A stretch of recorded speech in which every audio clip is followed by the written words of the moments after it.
Hi, this is Revathi. Welcome to అందమైన కథల పొదిరిల్లు. Videos చూస్తూ లైక్స్, కామెంట్స్, షేర్ చేస్తున్న మిత్రులందరికీ థ్యాంక్ యూ సో మచ్. నేను డైలీ 2 వీడియోస్ పెడుతుంటే మీరు మాత్రం ఎంచక్కా వీడియోస్ స్కిప్ చేసి చూస్తున్నారు. వీడియోస్ స్కిప్ చేస్తే మాత్రం కంటెంట్ ఉన్న క్యారెక్టర్ ఫీల్ని ఖచ్చితంగా మిస్ అవుతారు. ఇది మాత్రం మరీ చెప్తున్నాను. ఇప్పటి వరకు నేను ఇచ్చిన ప్రతి వీడియో కూడా కథకి చాలా ఇంపార్టెంట్.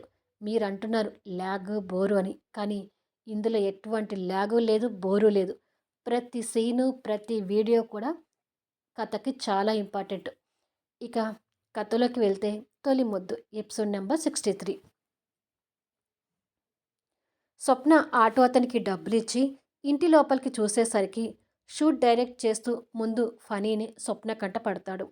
అక్కడి నుంచి ఆవేశంతో ఫాస్ట్గా నడుచుకుంటూ వచ్చి గేటు దాటుకొని లోపలికి వస్తుండగా ఇద్దరు లేడీ సెక్యూరిటీ గార్డ్స్ తనని ఆపి, ఆగండి, ఎవరు మీరు? లోపల షూటింగ్ జరుగుతుంది, మీరు వెళ్ళడానికి వీల్లేదు అని అంటారు. తప్పుకోండి అంటూ స్వప్న వాళ్ళిద్దరినీ కోపంగా పక్కకు నెట్టి లోపలికి వెళ్తుంటే, ఆగండి మేడం, అలా వెళ్ళడానికి వీల్లేదు అని సెక్యూరిటీ గార్డ్స్ వెంట పడుతున్నా స్వప్న వినిపించుకోకుండా డైరెక్ట్గా లోపలికి వచ్చేసరికి సీన్ డైరెక్ట్ చేస్తున్న ఫనీతో పాటు యష్, శృతి, సాధ్వి, మిగతా ఆర్టిస్టులు, టెక్నీషియన్స్ కూడా కనిపిస్తుంటారు. సడన్గా స్వప్న వచ్చేసరికి మిగతా అందరితో పాటు యష్, ఫనీ కూడా షాక్ అవుతుంటారు. స్వప్న రావడం యష్ అసలు జీర్ణించుకోలేకపోతుంటాడు. అచ్చం దీక్ష గెటప్లో ఉన్న సాధ్విని చూసి స్వప్న నిర్ఘాంతపోతుంటుంది. ఇంకా అక్కడ పద్దు, లల్లి, ప్రతాప్ గారి గెటప్ ఆర్టిస్టులు కూడా కనిపించి ఆశ్చర్యపోతుంటుంది. స్వప్నని చూడగానే శృతి భయపడుతూ, బాబోయ్, ఇదేంటి, ఇది ఇక్కడికి వచ్చింది అంటే దీనికి అంతా తెలిసిపోయి ఇక్కడికి వచ్చిందా? ఒకవేళ తెలుసుకోకుండా వచ్చినా ఇక్కడ వీళ్ళందరినీ చూసి గెస్ చేస్తుంది అని అనుకుంటుంది మనసులో. షూటింగ్ ఎక్కడ ఆగిపోతుందో అని యష్ లోపల భయపడుతూనే, ఏంటి స్వప్న, ఇక్కడికి వచ్చావు అని అడుగుతాడు సీరియస్గా చూస్తూ. యష్ పేరెంట్స్గా చేస్తున్న ఆర్టిస్టులు దీక్ష గెటప్లో ఉన్న సాధ్విని కెమెరాలతో కనిపిస్తున్న ఆ ప్రదేశాన్ని చూసి స్వప్న కోపం పీక్స్లోకి వెళ్ళి, ఇక్కడ ఎవరి స్టోరీని షూట్ చేస్తున్నారు అని అడుగుతుంది. ఎవరి స్టోరీ అయితే నీకెందుకు, ముందు ఇక్కడి నుంచి వెళ్ళు అని అంటాడు యష్ సీరియస్గా చూస్తూనే. నీకెందుకని చెప్పేసి తప్పించుకోవాలని చూడకండి మిస్టర్ యశోధర్.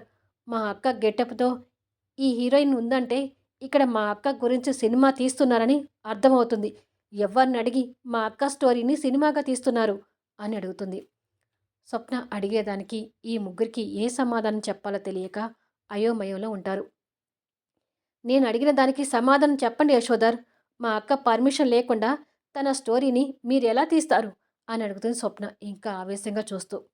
ఇక్కడ తీసేది మా స్టోరీ అంటే మా జీవితంలో మీ అక్క కూడా ఉంది కాబట్టి మీ అక్క క్యారెక్టర్తో సినిమాని తీయాల్సి వస్తుంది అంటాడు యష్. అసలు నాకు అర్థం కావడం లేదు, మీరిద్దరు ఏమైనా ఫ్రీడమ్ ఫైటర్లా, లేకపోతే దేశాన్ని ఉద్ధరించిన పెద్ద పుడింగులు అనుకుంటున్నారా?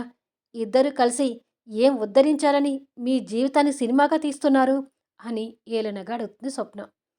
యష్ తన మాటలకి కోపం తెచ్చుకుంటూ, మా షూటింగ్ డిస్టర్బ్ చేయకుండా ఇక్కడి నుంచి వెళ్ళి స్వప్న అంటాడు. వెళ్తాను, ఇక్కడ షూటింగ్ స్పాట్ అంతా నాశనం చేసి వెళ్తాను అంటూ అక్కడ షూటింగ్కి సంబంధించిన వస్తువులన్నీ కోపంగా పగలగొడుతుంటుంది. ఆ చర్యకి యష్, ఫనీ, శృతి అందరూ షాక్ అవుతుంటారు. సెక్యూరిటీ గార్డ్స్తో సహా అందరూ స్వప్న కోపాన్ని చూసి భయపడుతుంటారు. స్వప్న అక్కడ ఉన్న కెమెరాల్ని, లైట్స్ని కూడా పగలగొడుతుంటే, ఏ స్వప్న, ఆగు, షూటింగ్ స్పాట్ని నాశనం చేయకు అంటూ యష్ ఆవేశపడతాడు.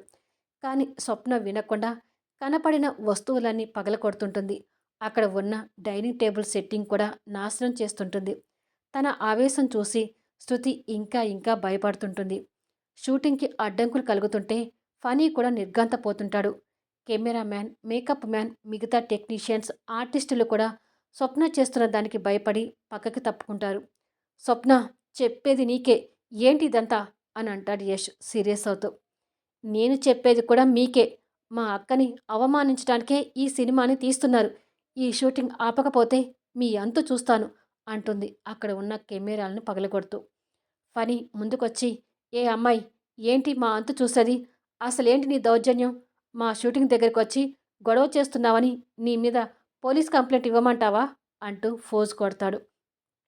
నువ్వేంట్రా పోలీస్ కంప్లైంట్ ఇచ్చేది అంటూ స్వప్న ఫనీ గుబ పగిలేటట్టుగా గట్టిగా ఒకటి పీకుతుంది. ఆ చెంపదెబ్బ ఫోర్స్కి కాస్త దూరం వెళ్ళి గోడ కత్తుకున్న ఫనీకి దిమ్మ తిరిగి కళ్ళు బైర్లు కమ్ముతుంటాయి. స్వప్న అలా కొట్టడం చూసి యష్, శృతి ఇంకా షాక్ అవుతుంటారు. సాధ్వి కూడా అదంతా భయంగా చూస్తుంటుంది. ఫనీకి దెబ్బ పడేసరికి శృతి వెళ్ళి యష్ వెనక దాక్కుంటుంది. యష్ సెక్యూరిటీ వైపు సీరియస్గా చూస్తూ తను అలా బీభత్సం చేస్తుంటే మీరు బొమ్మలా చూస్తున్నారేంటి? తనని బయటికి లాక్కెళ్ళండి అంటాడు. సరే సార్ అంటూ ఆ ఇద్దరి సెక్యూరిటీ గార్డ్స్తో పాటు మరో ఇద్దరు కూడా వచ్చి స్వప్నని లాక్కొని వెళ్తుంటారు. నన్ను వదలండి, ఈ షూటింగ్ చేయటానికి వీల్లేదు, ఆ సినిమాని బయటికి రానివ్వను అంటూ స్వప్న కేకలు వేస్తూ వాళ్ళ నుంచి విడిపించుకునే ప్రయత్నం చేస్తుంటుంది. కానీ తను ఒకటి, వాళ్ళు నలుగురు అయ్యేసరికి స్వప్న వాళ్ళ నుంచి విడిపించుకోలేకపోతుంటుంది. స్వప్నని అలా తీసుకువెళ్తుంటే ఫనీకి అదంతా నచ్చక కాస్త బాధగా చూస్తుంటాడు. షూటింగ్ స్పాట్ అంతా ఆగమైనందుకు యష్ కూడా పూర్తి డిస్టర్బెన్స్కి గురవుతూ తన వైపు చూస్తుంటాడు. వాళ్ళు లాక్కెళ్తుంటే స్వప్న ఇంకా ఆవేశం తెచ్చుకుంటూ ఏ ఊసర వెళ్ళి కొండముచ్చు, ఇద్దరు కలిసి మా అక్క జీవితాన్ని నాశనం చేసింది కాకుండా ఇప్పుడు సినిమాతో మా అక్క పరువు తీయాలని చూస్తున్నారా?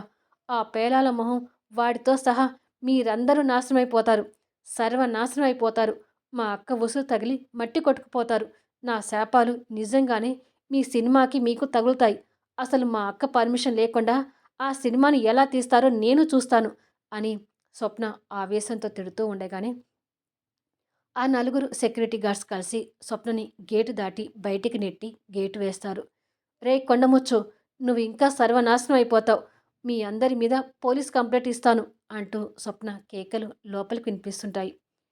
మీ అందరికీ ఉట్టి చావు రాదురా, పురుగులు పడి చస్తారు అని స్వప్న తిడుతుండగా అటుగా ఒక ఆటో వస్తుంటుంది. ఆ ఆటో నాపి ఎక్కి కూర్చొని పోలీస్ స్టేషన్కి పోనివ్వు అని అంటుంది. ఆ ఆటో అక్కడి నుంచి బయలుదేరుతుంది.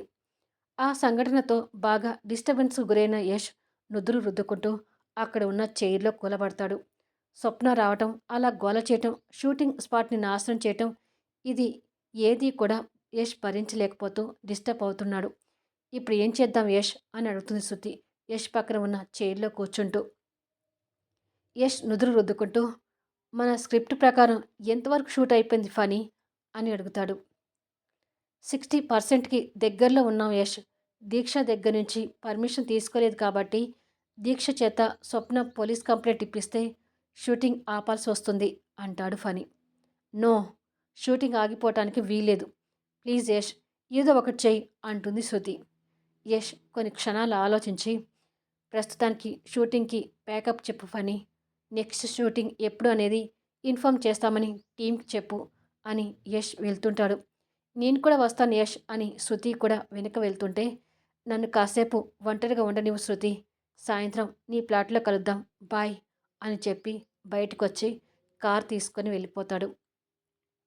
యష్ అలా వెళ్ళేసరికి శృతి పేలనగా మొహం పెడుతుంది. జరిగిన దానికి యష్ బాగా డిస్టర్బ్ అయ్యాడు ధ్రువ అంటాడు ఫనీ. అవును, ఆ స్వప్న తక్కువ గోల చేసిందా మరి అని అంటుంది చిందరవందరైన షూటింగ్ స్పాట్ చూసి తిట్టుకుంటూ. ఫనీ కూడా ఆలోచనలో ఉండిపోతాడు. పోలీస్ స్టేషన్ వరకు వెళ్తే షూటింగ్ పూర్తిగా ఆపాల్సి వస్తుంది ఫనీ అని అడుగుతుంది స్వప్న. దీక్ష దగ్గర నుంచి పర్మిషన్ తీసుకోలేదు కాబట్టి లీగల్గా ప్రాబ్లం తప్పదు అంటాడు ఫనీ. షూటింగ్ ఆగిపోవటానికి వీలేదు ఫనీ, ఈ సినిమా ఎలాగైనా బయటికి రావాలి అంటుంది శృతి కసిగా చూస్తూ. ఏం జరుగుతుందో చూద్దాం ధ్రువ అంటాడు ఫనీ.